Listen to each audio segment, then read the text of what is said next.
हमने एक चैप्टर शुरू किया था रेखा एवं कोण, ठीक है।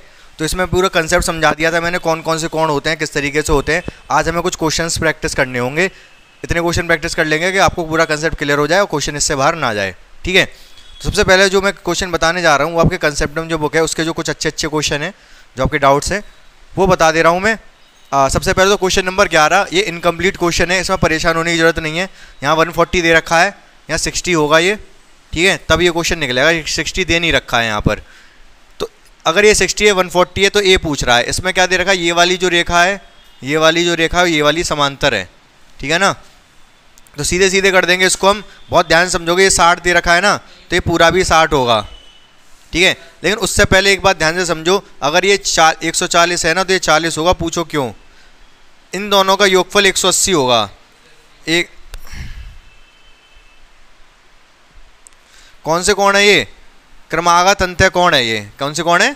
क्रमागत अंत्य कोण। इन दोनों का योगफल कितना होता है? 180। तो इसको और इसको जोड़ के कितना आना चाहिए? 100। समझ गए आप, लिखने की जरूरत नहीं है, इन दोनों को जोड़ के 180 आ जाएगा। अब अगर ये 40 है, ये एकांतर कोण है, एकांतर अंत्य कोण इसके साथ, समझ पा रहे हो? इस लाइन को अगर मैं मिटा दूं यहाँ से, तो ये वाला कोण और ये वाला कोण कितना हो जाएगा? एकांतर अंत्य कोण। अगर ये 60 तो ये वाला भी 60 होगा। अगर ये पूरा 60 है, इतना 40 है, इतना, तो ये कितना होगा? 20 होगा। तो a बराबर 20 आ गया। सीधा सीधा सवाल था, आपको समझ आ गया होगा, दिक्कत नहीं है। नेक्स्ट क्वेश्चन देखते हैं। अब बच्चों ये क्वेश्चन है, ये भी आपके कंसेप्टम का है, 13 में ना। अच्छा क्वेश्चन है ये क्वेश्चन, मतलब एज इट इज आ सकता है पेपर में, बाकी तो ऐसे नहीं कह सकते एज इट इज क्वेश्चन, थोड़ा वो चेंज होके ही आते हैं। क्या दे रखा है इसमें? Alpha beta gamma. ये अल्फा है, ये बीटा है, ये गामा है, और ये पूछ रहा है कि इनमें से कौन सा सही होगा रिलेशन। तो किस तरीके से करेंगे? ये समांतर है इसके, ये वाला दे रखा है, तो बहुत ध्यान से समझेंगे। एक बात तो हमको पता है कि अगर ये गामा है तो ये भी गामा होगा। पूछो क्यों? क्या? शीर्षाभिमुख कोण है, शीर्षाभिमुख कोण है ना ये। अब इसके बाद आप क्या कर सकते हो इसमें? आपको क्या लग रहा है क्या करना चाहिए? बता सकते हो मुझे? सोचो, बताओ।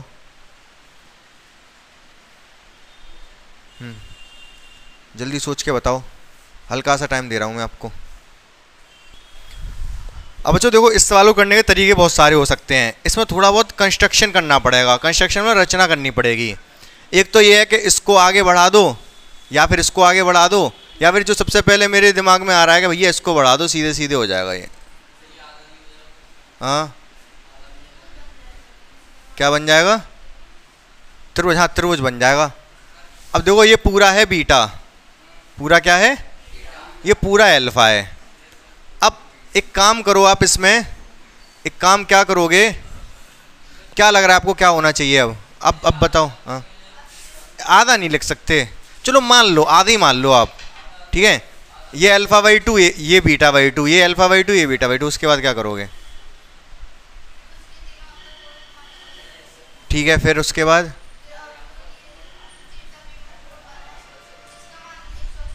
शीर्षाभिमुख कहाँ है?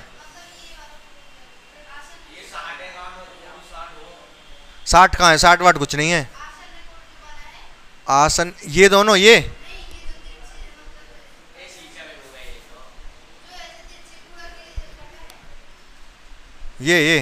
हाँ हाँ, ये एल, ये गामा कर दिया मैंने।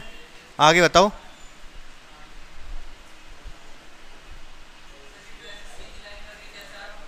वैसे भी आ जाएगा। अब देखो ध्यान से समझो, करना क्या पड़ेगा यहाँ पर।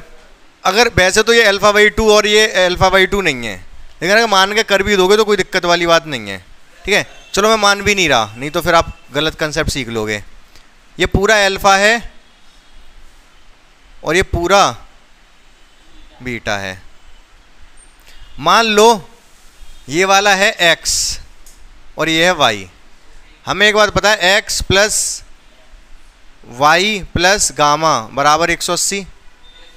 ये बात हमको पता है, ठीक है ना। और उसके अलावा हमको ये पता है ये दोनों का योगफल कितना होगा। अच्छा, ये परपेंडिकुलर हैं तो 90-90 मानक कर दूं। हाँ, चलो ऐसे ही देखो, x plus y plus gamma बराबर 180 हो गया। अब ये दोनों का योगफल कितने होंगे? 180। अब ये दोनों ये वाला और ये वाला है कितना, कोई बता सकता है मुझे? 90 लग रहे हैं ना आपको देखने में? ये है अल्फा माइनस एक्स। चलो 90 लग रहे हैं, जो 90 से ही कर लो, फालतू में रहने दो। ये 90 है, ये 90 है, सही है। ये कितना है? ये है पूरे अल्फा में से 90 माइनस कर दो, 90 माइनस अल्फा। बोलो हाँ या ना? पूरा अल्फा है, ये 90 है, तो 90 माइनस अल्फा, ठीक है। ये पूरा बीटा है, इतना 90 है, तो ये कितना हो गया? केवल इतना, हाँ 90 माइनस बीटा। बोलो हाँ या ना? बस अब कर दो, अब तीनों अंतर गुणों का योगफल 180 कर दो। 90 minus alpha plus 90 minus beta, 90 minus beta plus gamma बराबर 180, ठीक है। 90 90 180 हो गए, काट दूं इससे इसको। बोलो हाँ या ना? ये अल्फा बीटा माइनस के इनको उधर ले जाओ, गामा बराबर अल्फा प्लस बीटा आ गया हमारे पास। नहीं, अभी कहाँ से आ गया? ऐसा कोई ऑप्शन है इसमें? नहीं है, ऐसा कोई ऑप्शन इसमें नहीं है।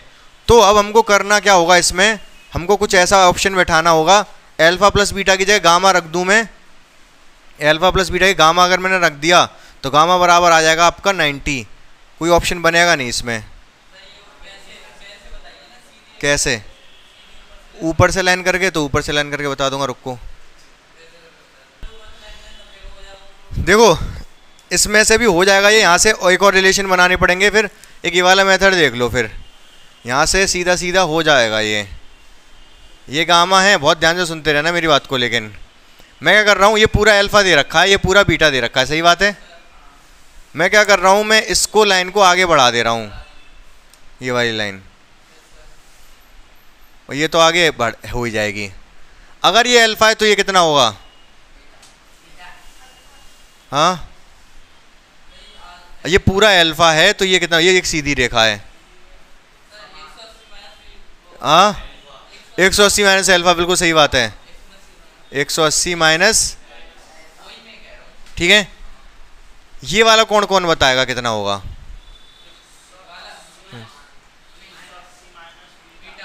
बिल्कुल सही बात है, ये बीटा है, ये दोनों समांतर रेखाएं, ये और ये है कि नहीं? अगर ये बीटा है तो ये और ये कौन से? क्रमागत अंतः कोण। ये अगर ये हो जाएगा 180 माइनस, अगर ये गामा है तो ये कितना होगा? ये वाला, हाँ। तो ये चित्र थोड़ा छोटा बन गया, जल्दी से मैं बता दे रहा हूँ। वाई नहीं, गामा में बताओ। ये अल्फा है, ये बीटा है, हाँ गामा नहीं होगा। शीर्ष अभिमुख, ये गामा है तो ये गामा होता, मैं ये पूछ रहा हूँ। मैंने ये बता दिया कि 180 माइनस अल्फा,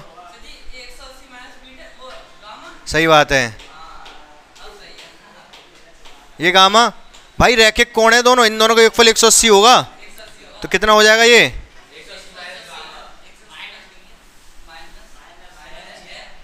बोलो हाँ या ना? भाई ये अल्फा तो 180 माइनस अल्फा रैखिक कोण, रैखिक कोण युग्म, ये और ये रेखा समांतर, बीटा और इसका योगफल होना चाहिए 180। ये बीटा तो 180 माइनस बीटा, ये रैखिक कोण युग्म, ये गामा तो 180 माइनस गामा। अब सीधे आंसर आ जाएगा, तीनों को जोड़ दो, 180 minus alpha plus 180 minus beta plus 180 minus gamma बराबर 180। बोलो हाँ या ना? भाई तीनों कोणों का योगफल 180, ठीक है। एक 180 से एक 180 कट गया, ये तीनों माइनस के हैं, अल्फा बीटा गामा, तीनों को उधर ले जाओ, अल्फा प्लस बीटा, उधर जाके तो प्लस के हो जाएंगे, 180 180 360, ठीक है ना? तो ये वाला ऑप्शन सही है। बाकी हो जाए, यहाँ से भी जाएगा कुछ, यहाँ से फिलहाल हमारे पास रिलेशन ये आया था इससे बना के, लेकिन यही ज़्यादा सही है फिलहाल तो। छोटा, यही भी छोटा लग रहा होगा, ठीक है। देखो बच्चों, आप देखो, तुमने ध्यान से बताया नहीं, यहाँ से भी जो कर रहा था यहाँ से भी हो जाता है। ये पूरा अल्फा है, इतना 90 है, तो ये वाला कितना होगा? 90 माइनस अल्फा नहीं, अल्फा माइनस 90 है भाई, पूरा बड़ा तो 90 है, अल्फा है, और 90 इतना सा है, तो अल्फा में से 90 माइनस करना था, अल्फा माइनस 90। समझ रहे हो कि नहीं? यहाँ पर क्या करना था, बीटा माइनस 90, क्योंकि बीटा तो पूरा है और इतना 90 है केवल, तो इतना वाला बीटा माइनस 90 होगा। तो इस तरीके से भी हो जाता, दो दो तरीके सीख लिए। फिलहाल कुल मिला के बताना आपसे ये भी देख लिए कि इस तरीके के सवाल एक से ज़्यादा तरीके से हो सकते हैं। टेंशन लेने की बात नहीं है, ऐसे जब क्वेश्चन आए तो थोड़ी बहुत रचना करो और आराम से कैसे ना कैसे भी हो ही जाएगा, बस कर सही रहे हो। तो क्या इन तीनों को जोड़ दो, इसको और इसको, alpha minus 90 plus beta minus 90 plus gamma बराबर 180। तीनों कोणों का योगफल 180, तो alpha plus beta plus gamma, ये दोनों जाके उधर कितने हो जाएंगे, 360। भाई ये 90 90 उधर जाके प्लस के हो जाएंगे 360, इधर तीनों जुड़ गए, इधर से भी आ गया। यहाँ से लाइन खींच देता नीचे से तो अभी हो जाता, ठीक है ना, जैसे ऊपर हुआ है वैसे ही नीचे हो जाता, ठीक है। यहाँ लाइन खींच दी तो अभी हो गया। तो तीन तरीके से हो सकता था ये, तो आप समझ गए होगे, देख लो इसको। बच्चों एक बात बहुत ध्यान से सुनना मेरी, देखो यहाँ पर कल जो मैंने कोण सिखाए थे, इसमें दो ही तरीके के कोण होते हैं, पूरा का पूरा। अगर एक कोण पता चल जाए तो आठों के आठों कोण बताए जा सकते हैं। आपको ये बात पता है? केवल एक पता चल जाए, आठों पता चल जाएंगे। बोलो हाँ या ना, ठीक है ना? मान रहे हो इस बात को या नहीं? हाँ हाँ या ना? नहीं पता? अगर मान लो ये दे दिया मैंने 70, ये 70 तो ये 70, ये 70 तो ये 110, रैखिक कोण है, रैखिक। ये 110 तो 110, ये 110 तो ये एकांतर अंत्य कोण से 110, ये 70 तो ये 70 एकांतर अंत्य कोण, ठीक है। ये 110 तो 110, ये 70 तो ये 70, शीर्षाभिमुख। अरे ये 70 है तो ये 110 होगा, रैखिक कोण युग्म, दोनों का योगफल 180। सही है। एक कोण पता चल जाए तो सारे दो ही तरीके कोण होते हैं। बाकी एक चीज ये ध्यान रखो, जैसे ये कोई कोण है, ये कोण ए है, ये कोण बी है, ठीक है। ए और बी का अनुपात है कितना, 2:3। तो ए कितना है, बी कितना है, बता सकते हो? हाँ, ए 2:3 है, ए और ए रेशो बी। जल्दी बताओ। अरे यार ए को 2x मान लो, बी को 3x मान लो, दोनों को जोड़ के कितना आएगा, a प्लस बी कितना आएगा, 5x। But a plus B तो 180 है, a प्लस बी 180 नहीं हो जाएगा? 5 के इसमें भाग दोगे तो 180 बटे 5 कितना आ जाएगा, 45, 36। सही है, 36। समझ गए? तो जल्दी से मुझे बता दोगे, ये ए और बी हैं, यहाँ ए अनुपात बी है 4:5, तो ए और बी कितने कितने होंगे, ए और बी है 4:5। हाँ क्या 10? हाँ 90 है, ये पूरा 90 है, समकोण है 40/50। तो ए कितना हो जाएगा, 4x, बी 5x, तो a प्लस बी कितना है, 90 पूरा। बट a प्लस बी यहाँ से देखोगे तो 9x। अरे यार समकोण है ये होता है 180 पूरा, ऐसे करके पूरा 180 होता है ये तो समकोण है ना।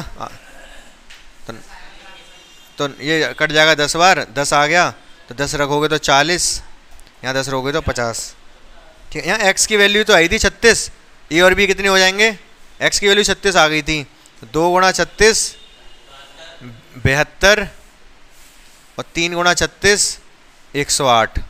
सही बात है। ऐसे यहाँ पर x का मान रखा है 40/50, ये समझ में आ गया? ठीक है, आगे बढ़ते हैं। ऐसे ये वाला सवाल हो जाएगा 14वां। बच्चों ध्यान से समझो, अब इस सवाल में 15वां सवाल है। ये PQRS क्या दे रखा है, एक समलम। समलम जानते हो क्या होता है? समलम चतुर्भुज। सारे चतुर्भुज मैं बता दूंगा एक बार, फिलहाल समलम पता है कि नहीं आपको क्या होता है?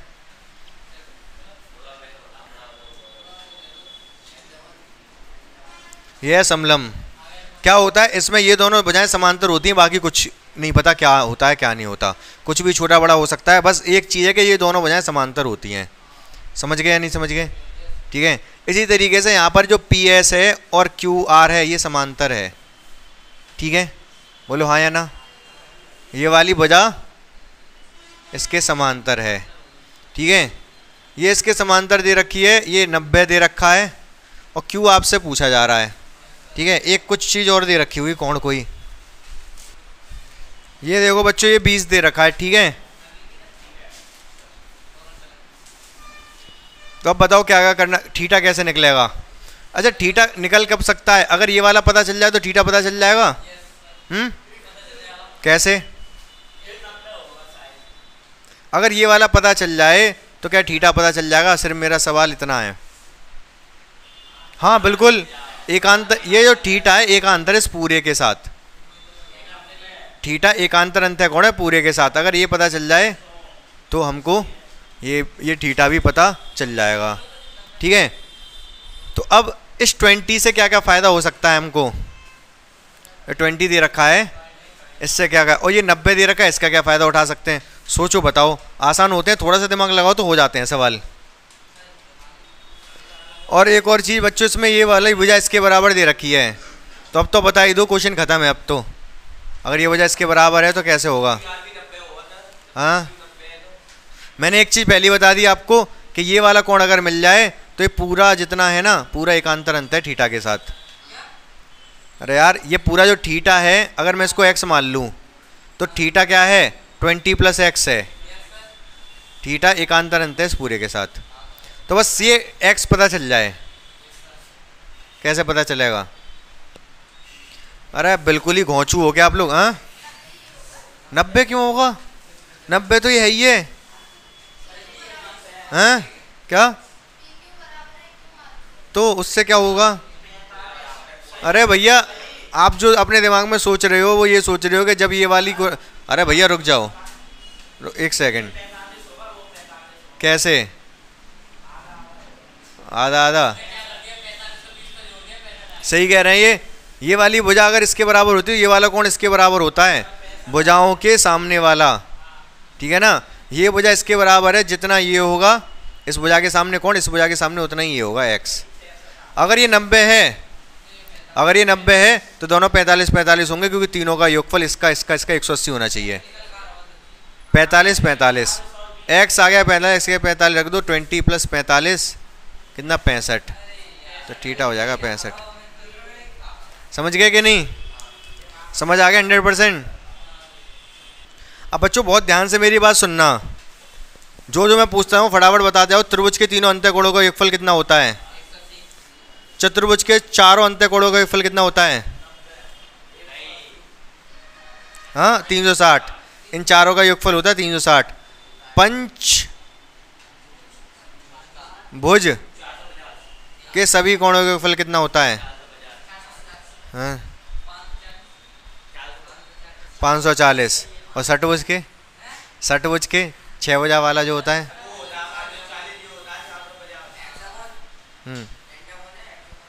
हेक्सागोन। तो बहुत ध्यान से मेरी बात सुनना, सभी अंतःकोणों का योगफल निकालने का होता है फॉर्मूला। क्या फॉर्मूला है? अंतः कोणों का योगफल।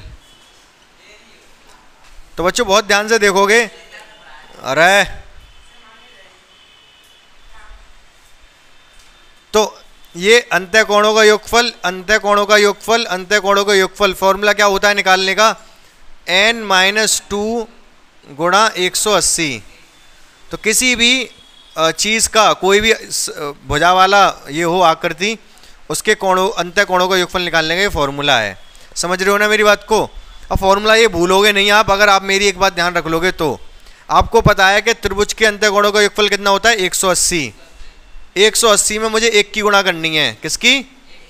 तभी 180 आएगा। तो एक का मतलब यहाँ पे मैं लिख दूँ n-2। ये कह रहे हो ये क्या बात हुई?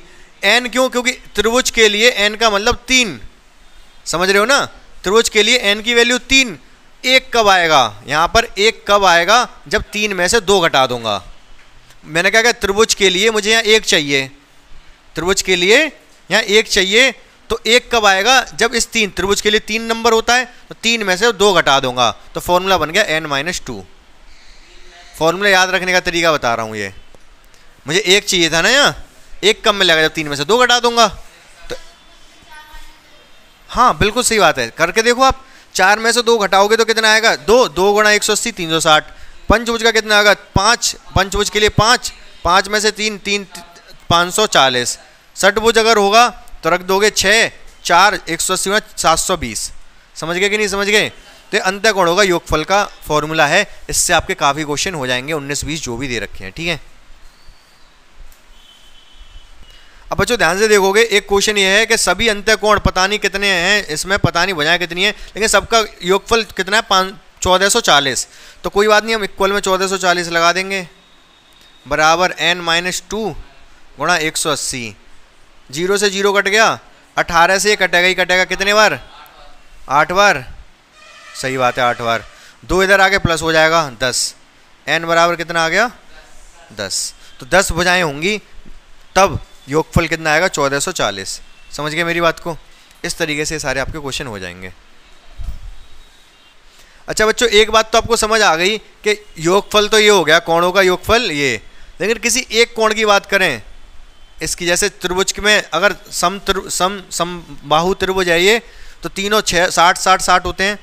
अगर ये सम चतुर्भुज है, सम चतुर्भुज तो नहीं बोलेंगे क्या, वर्ग वगैरह बोल लो, मतलब आकृति से समान है तो 90 90 90 90 बोलेंगे, ठीक है। ऐसी पंचभुज है तो सारे कोण कितने कितने कितने के होंगे ये नहीं पता, निकालने का तरीका है अंतःकोण, अंतःकोण योगफल तो है ही आपके पास n-2 गुणा 180। अब सबका योगफल जैसे 5 है तो 5 पाँचों का योगफल आपके पास आ गया। अगर मैं 5 से डिवाइड कर दूं एक अकेला मिल जाएगा, 5 से अगर मैं डिवाइड कर दूं तो एक अकेला मिल जाएगा। 6 वाली में 6 से डिवाइड कर दूं, 7 वाली में 7 से कर दूं, मतलब n से डिवाइड कर दूं, तो ये क्या आ गया अंतःकोण। कोई एक अंतःकोण पता चल जाएगा अगर आप n से डिवाइड कर देते हो तो। समझ रहे हो मेरी बात को या नहीं अच्छे से। जितने जितने भी वो दे रखे हैं भुजाएं हैं उतने से डिवाइड कर दो तो आपको अंतःकोण मिल जाए। हाँ 18 किसका 18? अच्छा पंचभुज का, पंचभुज का निकालोगे तो कैसे निकलेगा 5 - 2 3, 3 गुणा 180 और नीचे क्या आएगा 5, 5 से कितनी बार कटेगा ये 36 बार, 36 दिया 108, तो सारे 108 के होते हैं इसमें। समझ गए, बोलो हाँ या ना, सब 108 के होते हैं। कंसेप्ट क्लियर है। जो 21वां सवाल है, हाँ 21वां जो सवाल है उसमें ये कह रहा है दो मतलब वो है षटभुज बोलते हैं, क्या बोलते हैं समबहुभुज। एक समबहुभुज है उसकी हमें भुजा नहीं पता कितनी है, उसकी हमें भुजा नहीं पता कितनी है, लेकिन वो ये कह रहा है कि जो उसका कोण है अंतःकोण वो कितना है 9/8 है, किसका षटभुज का, किसका षटभुज। तो षटभुज 6 भुजा वाले का अंतःकोण कितना होता है, 6 भुजा वाले का अंतःकोण कितना होता है।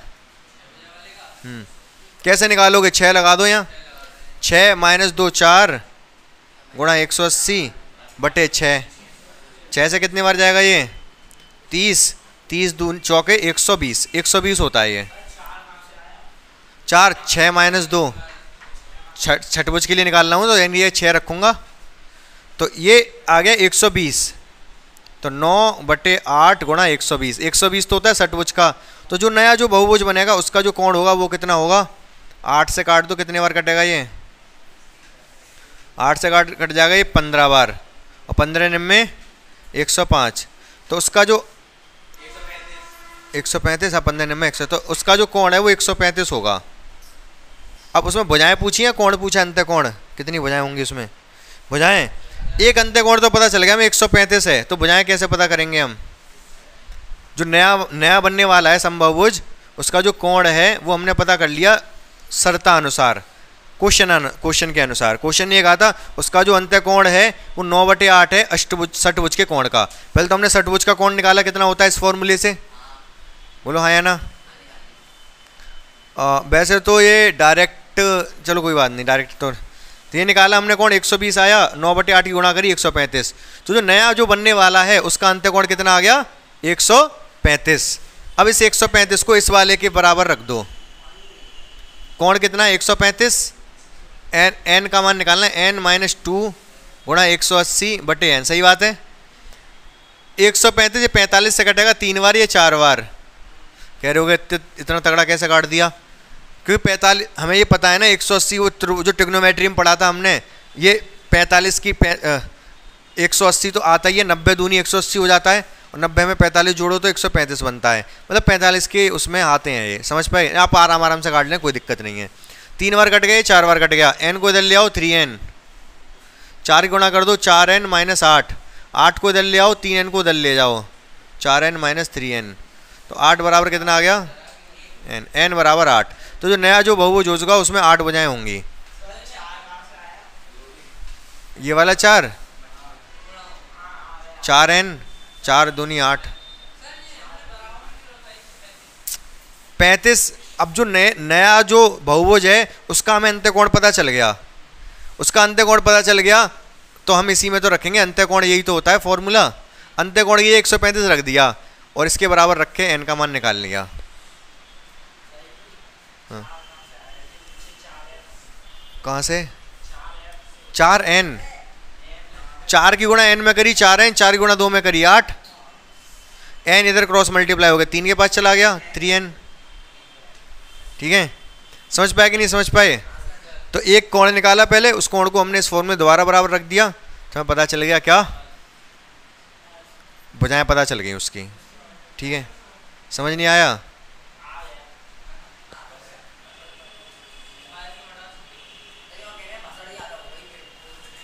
बचड़ ज़्यादा हो गई। अंत्यकोण का फॉर्मूला ये है और अंत्यकोणों का योगफल का ये है n-2 गुणा 180, n-2 गुणा 180 डिवाइड बाई n। तो ये दो फॉर्मूले हैं, इन्हीं दोनों फॉर्मूले सब कुछ होना है। बाकी ये सवाल सॉल्व किया मैंने, एक तो ये किया, ये वाला जो 21वां सवाल सॉल्व किया है वो ये किया है, उसके बाद ये वाली कैलकुलेशन की है। 21वां सवाल है ये।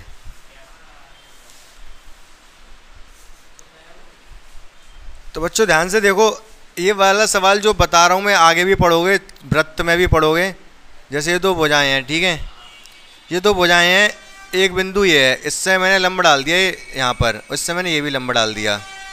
लंब मतलब ये 90 होगा, ये भी 90 होगा, 90। वो इन दोनों का अगर योगफल आपसे पूछ रहा है तो कितना होगा 180। सीधा सीधा सवाल है भाई। ये दोनों का 90 मतलब 180 हो गए ना, तो बाकी इन दोनों का योगफल भी तो 180 होगा, तभी तो 360 बनेगा। चतुर्भुज है ना, ये एक चतुर्भुज है, चारों कोणों का योगफल एक 360 बनना चाहिए।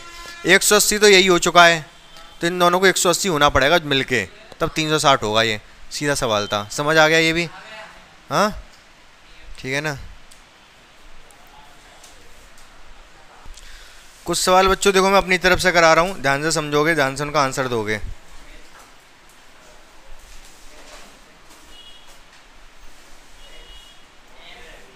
ये दे रखा है, ये दे रखा है,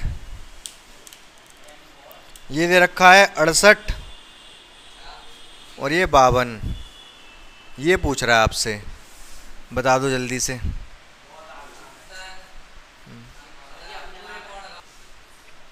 दो तरीके हैं बच्चों, या तो इस पॉइंट से मैं एक रेखा इधर बढ़ाऊं या इधर बढ़ाऊं। आप बताओ किधर बढ़ाऊं? इधर बढ़ा ले रहा हूं, ज़्यादा अच्छा लगेगा ये, तो अभी हो जाता।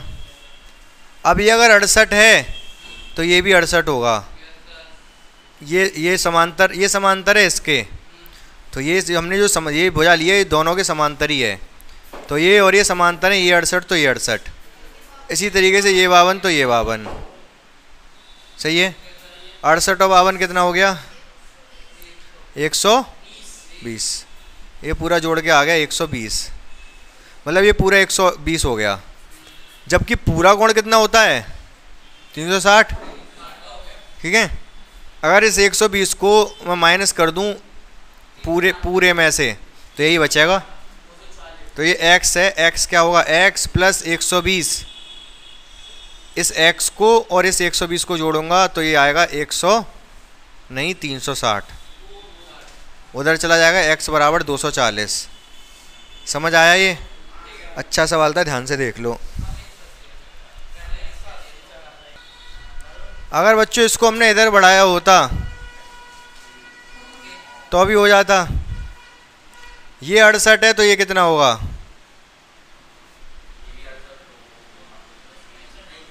क्रमागत अंत्यकोण है ये दोनों, समांतर रेखाएं, एक उधर उधर नहीं है।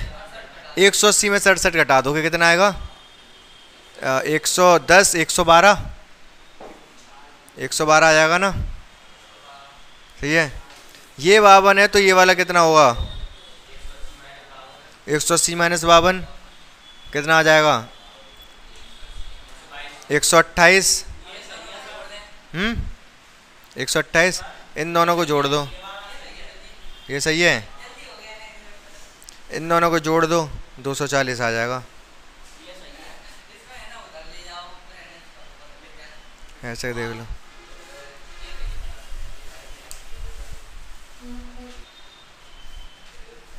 ये 50 दे रखा है, ये 100 दे रखा है, ये पता करना है। ये समांतर है इसके, बता दो कैसे होगा? कैसे? ध्यान से सुनो बच्चों, ये वाला क्वेश्चन कैसे करेंगे, बहुत ध्यान से सुनोगे आप। नहीं, आपको एक बात तो पता होनी चाहिए, एक होती है बाह्य कोण एक्सटीरियर एंगल थ्योरम, बाह्य कोण प्रमेय। क्या होती है प्रमेय? ये वाला कोण अगर 40 है, ये वाला कोण अगर 60 है तो ये 100 होगा। हाँ, बाह्य कोण प्रमेय इन दोनों का, ये वाला बाहर वाला इन दोनों का योगफल होता है। हाँ, समझ, पता है ये वाली थ्योरम आपको, प्रमेय पता है, समझ रहे हो ना? तो मुझे एक बात बता दो जल्दी से, ये दे रखा है 110, ये दे रखा है 50, तो ये कितना होगा?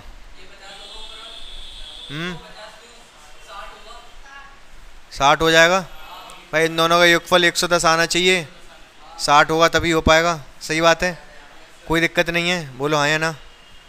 चलो, मैं अब देखो, इस सवाल को करने के बहुत सारे तरीके हो सकते हैं। आप कहीं से भी एक रेखा थोड़ा बहुत आगे पीछे करके देखो, सवाल हो जाएगा। मैं जो ले रहा हूँ वो रेखा यहाँ से इसको बढ़ा रहा हूँ, इस वाले को पूरा कर रहा हूँ, ठीक है? ऐसे ही कर दो, कर दी पूरी। ये 50 है तो ये भी 50 होगा। कौन से कोण है ये? संगत कोण, भुजा के ऊपर, इसके दाएं, राइट में और ऊपर। ये भी कहाँ है? राइट में और ऊपर, संगत कोण है ये। अगर ये 50 है तो ये कितना होगा?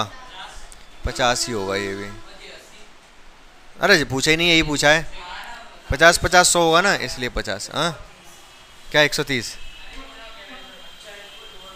ये पूछा था ना केवल, ये वाला आ गया 50 ये।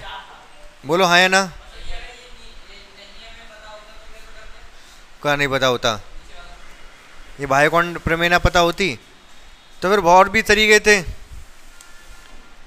मान लो ये 50 तुम्हें पता चल गया, ठीक है?